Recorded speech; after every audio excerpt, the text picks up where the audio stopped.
He said he was pulled over unfairly, but the officer's bodycam said something shocking in the court.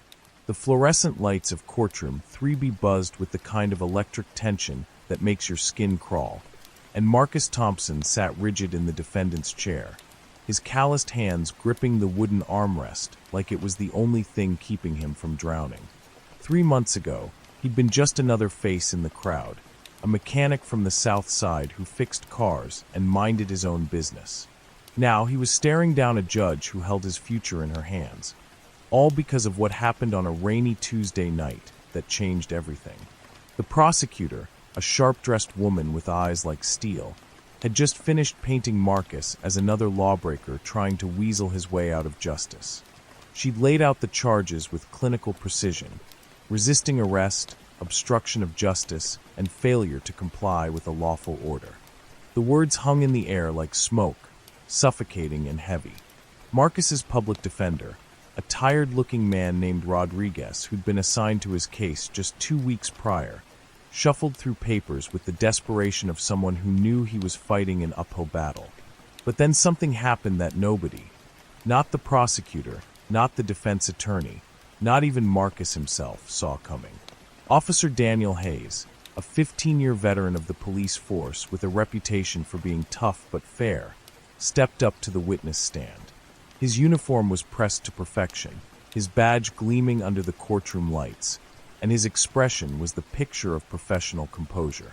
This was supposed to be routine testimony, the kind that would seal Marcus's fate and send him to county jail for the next 6 months. The prosecutor approached Officer Hayes with the confidence of someone who'd done this dance 1,000 times before.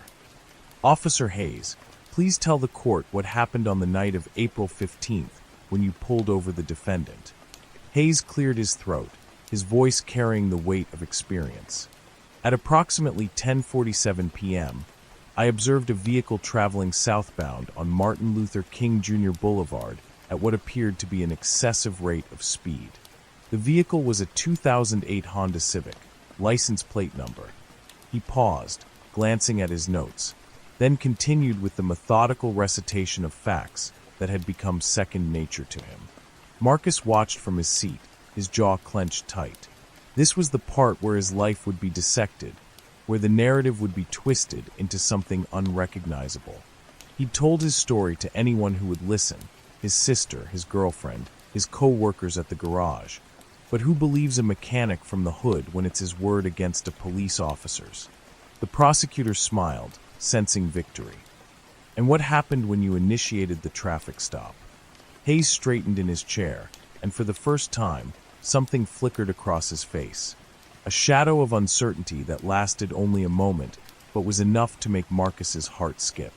"I activated my emergency lights, and the defendant's vehicle pulled over to the shoulder. I approached the driver's side window and requested his license and registration." "And did the defendant comply with your request?" This was it. This was the moment that had been eating at Marcus for months, the moment that had cost him sleep and peace of mind and faith in the system. He'd complied. He knew he'd complied, but who would believe him? Officer Hayes took a breath, and in that pause, something extraordinary happened. The weight of truth seemed to settle on his shoulders, heavy and undeniable. "Your Honor, I need to be completely honest with the court." The defendant was fully cooperative throughout the entire encounter. The courtroom went silent. Not the kind of silence that comes from people simply paying attention, but the thick, suffocating silence that follows when someone says something that changes everything. The prosecutor's smile faltered, her pen hovering over her notepad as if frozen in time. Marcus felt his world tilt. He'd been preparing himself for another version of that night, the one where he was painted as aggressive and non-compliant, where his every movement was interpreted through the lens of suspicion. But this was different. Hayes continued, his voice growing stronger with each word. "The defendant immediately pulled over when I activated my lights. He had his hands visible on the steering wheel when I approached. He was polite and respectful throughout our interaction. He provided his license and registration without hesitation." The prosecutor recovered first, her voice sharp with confusion and a hint of panic. "Officer Hayes, Are you saying that Mr. Thompson was cooperative during the stop? That's exactly what I'm saying. Hayes turned to look directly at Marcus, and in that moment, something passed between them. Not quite an apology, but an acknowledgement of truth that had been too long in coming.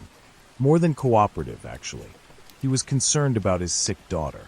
The words hit Marcus like a physical blow.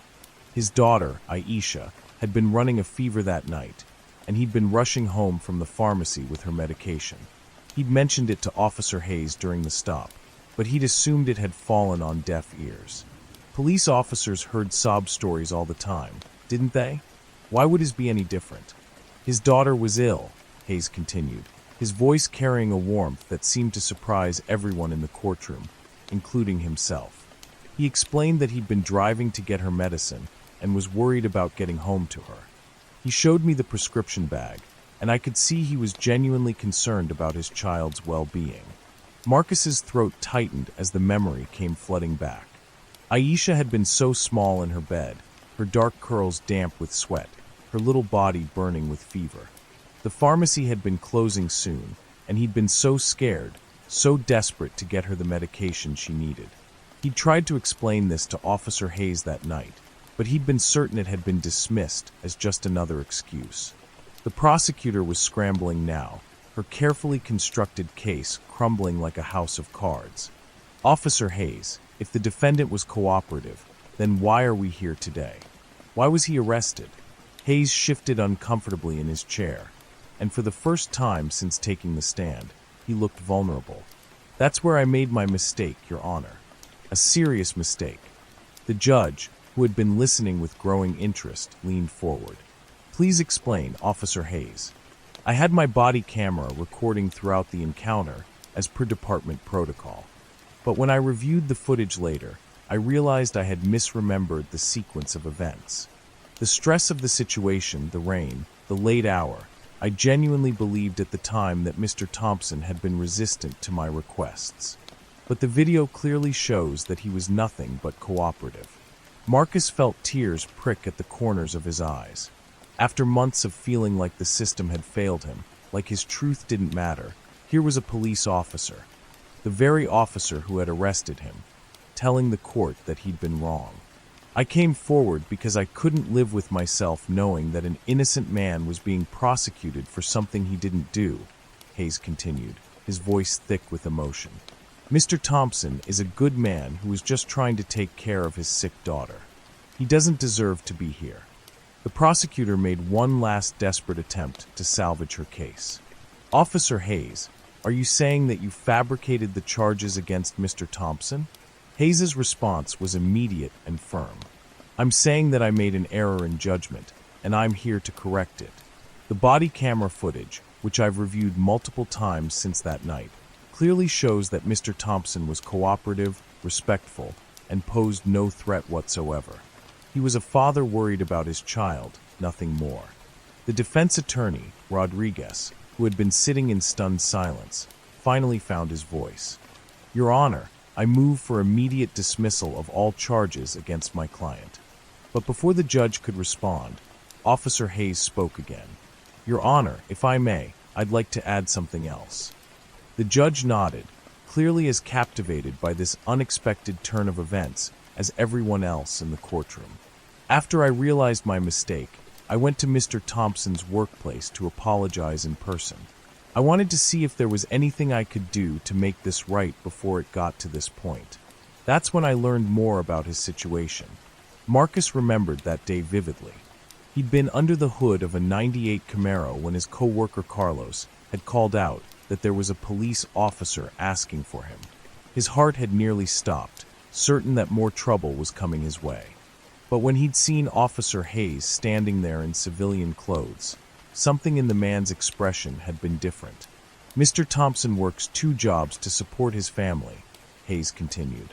He's a mechanic at Garcia's auto shop during the day and stocks shelves at the grocery store 3 nights a week.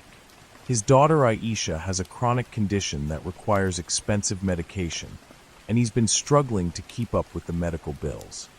The courtroom was completely silent now, everyone hanging on Hayes's every word.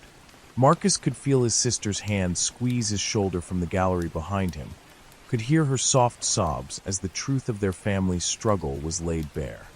When I met his daughter that day, she was this bright, beautiful little girl who was excited to show me her drawings. She had drawn a picture of a police officer helping people, and she told me that her daddy said police officers were there to protect everyone. That's when I knew I had to make this right. Marcus couldn't hold back his tears anymore. Aisha had been so proud of that drawing, had worked on it for hours with her crayons spread out across the kitchen table. The fact that Officer Hayes remembered it, that he'd been touched by it enough to mention it in court, meant everything.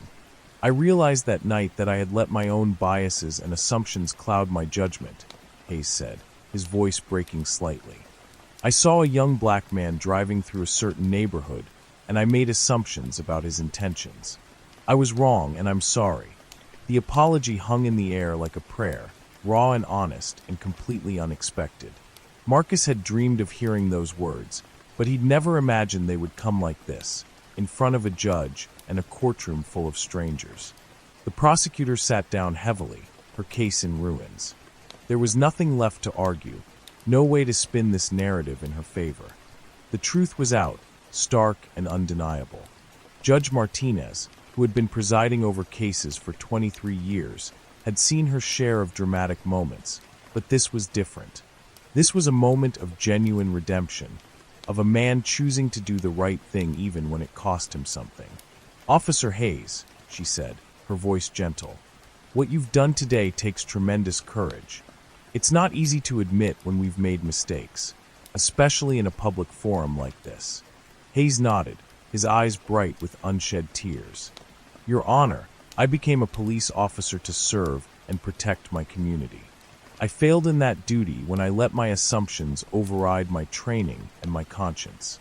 Mr. Thompson and his family deserved better from me." The judge turned to Marcus, who was still struggling to process what was happening.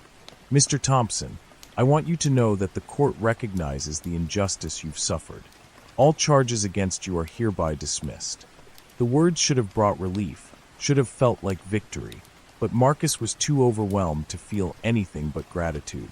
He stood on shaky legs as the judge continued. "Furthermore, I want to commend Officer Hayes for his honesty and integrity. It would have been easy for him to remain silent, to let this case proceed as planned. Instead, he chose to speak the truth, even when it was difficult." As the gavel fell, dismissing the case, Marcus felt a weight lift from his shoulders that he hadn't even realized he'd been carrying. But more than that, he felt something he hadn't experienced in months: hope. Hope that the system, while flawed, could still work when people chose to do the right thing. Officer Hayes approached Marcus as the courtroom began to empty, his expression uncertain but determined.